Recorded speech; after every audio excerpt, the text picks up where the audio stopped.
With week 6 in the books, let's talk about the waiver wire pickups for week 7.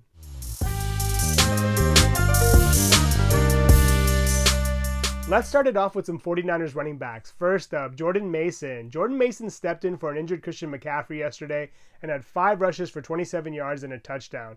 And he looked pretty good, just like he always does when he's given the opportunity. For his career, he averages 5.9 yards per carry, and last year he was 5th in the league in yards after contact per attempt with 3.1.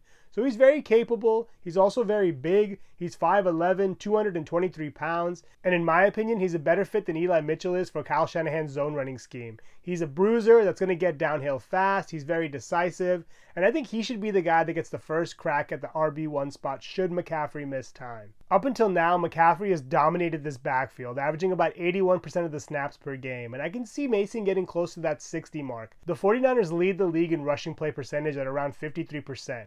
And I don't see them changing their formula anytime soon. Mason is a guy you definitely want to target this week, and even if McCaffrey is able to give it a go, I have to think that this was kind of an eye-opener for the 49ers, and they're going to try to scale back his workload a little bit moving forward.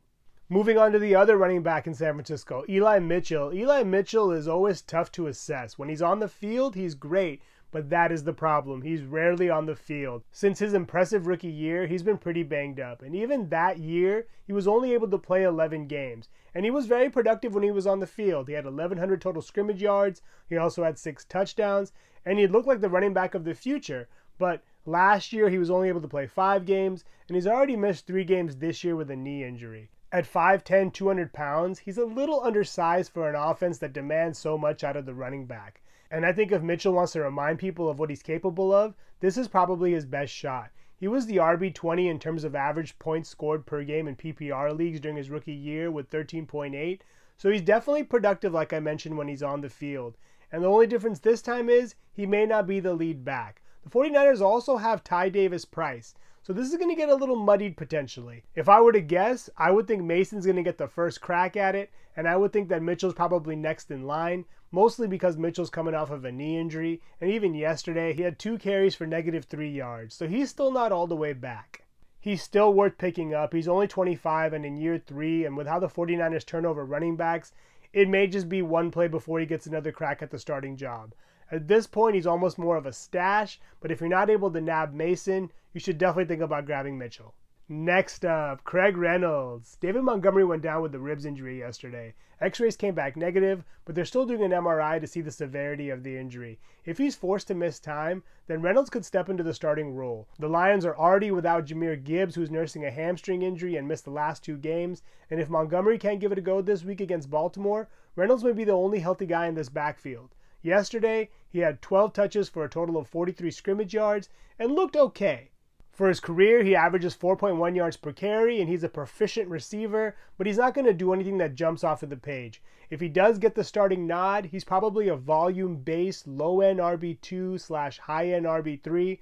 He's definitely worth picking up, and I would keep him on your bench beyond this week as well, just because of the uncertainty around the Detroit backfield. Next up, Zack Evans. Kyren Williams also went down with an ankle injury yesterday. He was able to finish the game and had a really good game actually, but he had an MRI today and it confirmed that he is going to at least miss 1 week, which means Zack Evans should get the starting nod. Ronnie Rivers would get the starting nod, but he actually hurt his PCL yesterday and he's probably going to miss some time as well. So the rookie's going to get his chance. For his career in college, he's averaged about 7 yards per carry. He split his college career between Ole Miss and TCU. He dealt with some injury issues, but he was pretty productive when he was on the field. The only problem for him is that the Rams don't really run the ball all that much. The Rams are 28th in the league in terms of rushing play percentage at less than 39%, and I would think without Williams in the lineup, they're probably going to rely on the pass even more. Plus, they can afford to. They have Puka Nacua, and they still have Cooper Kupp, and Tutu Atwell's also emerged, so they have every reason to keep the ball in the air. I would think Evans is definitely going to get some work, but at best, I think he'll be an RB3.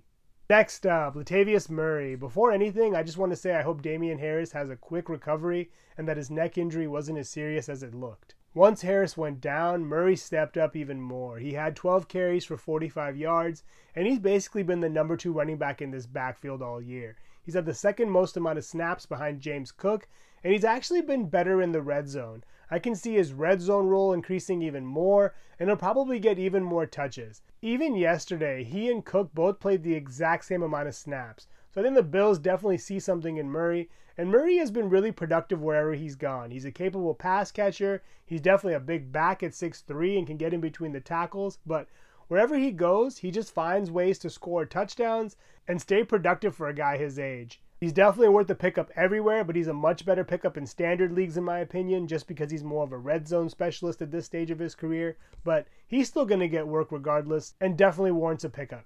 Next up, Salvon Ahmed. Salvon Ahmed basically was the number 2 running back yesterday because Jeff Wilson Jr. was not activated off IR. He is expected to be activated this week, and once he is, I have to think that he's going to be the guy backing up Raheem Mostert. But Ahmed looked pretty good yesterday. He had 9 touches for 34 yards and a touchdown, and he pretty much did mop-up duty. I think he's worth a pickup just because we've seen Miami produce more than one capable running back in this offense, and Jeff Wilson may or may not be back up to speed. He's coming off a rib/finger injury, and it's been a while since he's played, so they may ease him back into things. And this week they play a really stout Philly defense, so may not be the best week to plug and play Ahmed or Wilson, but I think both of them are worth the pickup if they're available in your league. Wilson's already kind of picked up in most places, but I think Ahmed's really worth picking up until Devon Achane comes back. He's guaranteed to get some work, maybe in that 6 to 8 touch range, but if Wilson misses any time, or if Ahmed finds a way to separate himself from the group, then he could be backing up Mostert in the future. Next up, Tyler Conklin. Conklin's rostered in about 13% of leagues, and he's been the clear number 1 tight end in New York this year. Now that doesn't mean very much in most leagues, but in a position that's very, very thin, it's definitely worth picking him up. He's had about 5.2 targets per game since week 2, and since week 2, he's actually been the tight end 13 in PPR leagues. He's averaging about 73% of the snaps per game, and I think at this point, he's worth a pickup simply for the fact that he's been Zach Wilson's safety valve.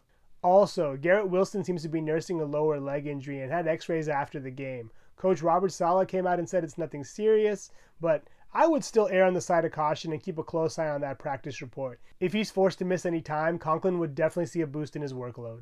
Last on my list is Michael Mayer. Michael Mayer is pretty much available everywhere, but I don't think that's going to be the case for very long. Yesterday he had 5 catches on 6 targets for 75 yards.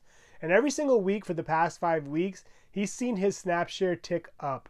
Especially over the last 2 weeks. He played over 60% of the snaps last week, and yesterday he played 81% of the snaps. It definitely seems like Coach Josh McDaniels is making a concerted effort to get the tight ends involved. And believe it or not, he's actually played ahead of Austin Hooper all year round. This is actually not that surprising considering he was a second-round pick out of Notre Dame.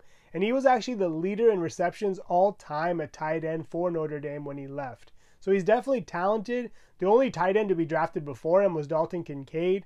There was an argument he should have been taken in the first round. So Mayer is definitely full of talent. I think his role is only going to grow in this offense as the year goes on. And you definitely want to pick him up now before people take notice. Those are my waiver wire pickups for week 7. Thank you so much for watching. Please subscribe and let me know your thoughts on week 7 in the comments below.